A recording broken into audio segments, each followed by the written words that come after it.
Il y a quelque chose qui m'a parlé, c'est l'histoire du millefeuille. C'est quoi? C'est comme un oignon, on se fait des couches de protection et il faut aller voir dedans ce qui s'y passe. En admettant, tu l'as dit dans ton dragon, que tu aies perdu la liberté. Il y a bien dû y avoir un événement qui t'a rendu prisonnière, qui t'a enfermée, qui t'a coincée, qui t'a limitée, qui t'a arrêtée dans ta vie. Ça peut être n'importe quoi. Or, on a cette faculté, et ça n'a rien à voir avec le côté psy, on est vraiment dans quelque chose de pratique, de pragmatique, de techniquement matériel au sens matière, au sens cellulaire.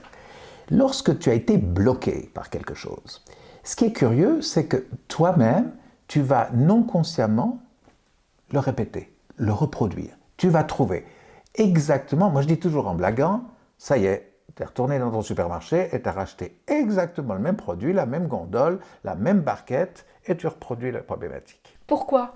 Car ton corps ayant vécu quelque chose qui l'a fait souffrir, et mon Dieu, tous les exemples, attends, on peut se faire 20 vidéos là-dessus, on va voir que la souffrance existe, même Bouddha l'a dit. Or, cette souffrance, à l'instant où elle est mise en route, et que tu l'as percutée, que tu l'as subie, que tu as été abusé par cette souffrance, curieusement, tu prends soin, sans l'avoir solutionné, sans avoir trouvé la sortie, sans avoir trouvé ta liberté, tu prends soin de la conserver pour être vivante, souffrante. Oh bon, je suis maso?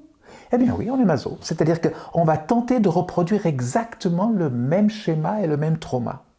Et on voit, oh c'est vrai, j'ai déjà eu 20 mecs et j'ai toujours pas trouvé le bon. Ben oui, schéma. Et lorsqu'on trouve la base du schéma, on est tout étonné de voir que ça peut remonter au père, ou que ça peut remonter à un abus, que ça peut remonter à quelque chose qui t'a enlevé cette ouverture ou cette liberté que j'évoquais tout à l'heure. Mais revenons peut-être à l'histoire de la cible pour que tu comprennes un peu mieux. Lorsqu'on a été atteint par une flèche, c'est pas très important d'avoir une flèche ou celui qui tient la flèche. Ce qui, moi, me touche beaucoup, c'est la blessure. Et cette blessure, curieusement, elle a une mémoire. Et la blessure, si tu la matérialises, si tu me dis quelle est ta problématique qui te blesse, j'aimerais faire je n'arrive pas à trouver ma liberté, puisque je reprends ton exemple, c'est ta blessure de base. Or, si tu matérialises ta problématique, curieusement, je vais te donner l'autorisation, de façon très pratique, après en avoir fait une matière. Oh, il n'y a pas 36 000 matières. Soit c'est solide, c'est dur, soit c'est mou, soit c'est liquide, soit c'est gazeux. Qu'est-ce que c'est que ça? Ben oui, c'est ce que j'appelle la matérialisation d'une problématique. Je suis devant une montagne, j'ai une grosse boule à l'estomac, on le dit tous les jours, on matérialise nos problématiques. Je te promets que tu vas découvrir quelque chose lorsque on va passer au-delà de cette matière. Tu veux? Absolument.